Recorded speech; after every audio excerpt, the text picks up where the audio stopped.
ఏదైతే ఈ జగిత్యాల జిల్లా, ఏదైతే ఈ కామారెడ్డి జిల్లా, ఎలాగైతే వర్ష విపత్సానికి అతలకుతలం అయ్యి ఎంతోమంది ప్రాణాలు పోగొట్టుకున్నారు, ఎంతోమంది రైతులు వాళ్ళు పండించిన పంట నేలమట్టమైందో వాళ్ళందరికీ వృధాభక్తిగా నేను 50 లక్షల రూపాయలు సీఎం రిలీఫ్ ఫండ్కి, దాంతో తీరదు వాళ్ళకి ఇంకా కూడా ముందు ఎటువంటి సహాయ సహకారాలు అందించాలో దానికి వృధాభక్తి ఇప్పుడు నేను అనౌన్స్ చేస్తున్నాను.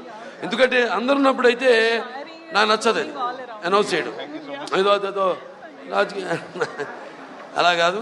మా క్యాన్సర్ హాస్పిటల్ ఏదైతే ఈ జగిత్యాల జిల్లా, ఏదైతే ఈ కామారెడ్డి జిల్లా, ఎలాగైతే వర్ష విపత్సానికి అతలకుతలం అయ్యి ఎంతోమంది ప్రాణాలు పోగొట్టుకున్నారు, ఎంతోమంది రైతులు వాళ్ళు పండించిన పంట నేలమట్టమైందో వాళ్ళందరికీ వృధాభక్తిగా నేను 50 లక్షల రూపాయలు సీఎం రిలీఫ్ ఫండ్కి,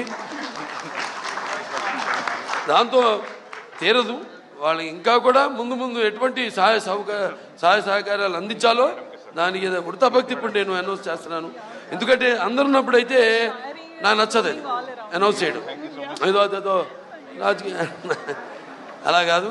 మా క్యాన్సర్ హాస్పిటల్ ఏదైతే ఈ జగిత్యాల జిల్లా, ఏదైతే ఈ కామారెడ్డి జిల్లా, ఎలాగైతే వర్ష విపత్సానికి అతలకుతలం అయ్యి ఎంతోమంది ప్రాణాలు పోగొట్టుకున్నారు, ఎంతోమంది రైతులు వాళ్ళు పండించిన పంట నేలమట్టమైందో వాళ్ళందరికీ వృధాభక్తిగా నేను 50 లక్షల రూపాయలు సీఎం రిలీఫ్ ఫండ్కి,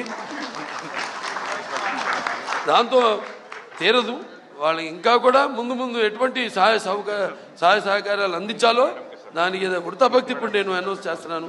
ఎందుకంటే అందరు ఉన్నప్పుడైతే నాకు నచ్చదు అది అనౌన్స్ చేయడం, ఏదో రాజకీయ అలా కాదు. మా క్యాన్సర్ హాస్పిటల్ ఏదైతే ఈ జగిత్యాల జిల్లా, ఏదైతే ఈ కామారెడ్డి జిల్లా, ఎలాగైతే వర్ష విపత్సానికి అతలకుతలం అయ్యి ఎంతోమంది ప్రాణాలు పోగొట్టుకున్నారు, ఎంతోమంది రైతులు వాళ్ళు పండించిన పంట నేలమట్టమైందో వాళ్ళందరికీ వృధాభక్తిగా నేను 50 లక్షల రూపాయలు సీఎం రిలీఫ్ ఫండ్కి,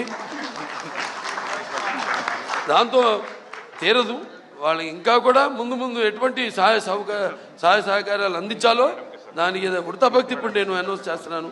ఎందుకంటే అందరు ఉన్నప్పుడైతే నాకు నచ్చదు అది అనౌన్స్ చేయడం, ఏదో రాజకీయ అలా కాదు. మా క్యాన్సర్ హాస్పిటల్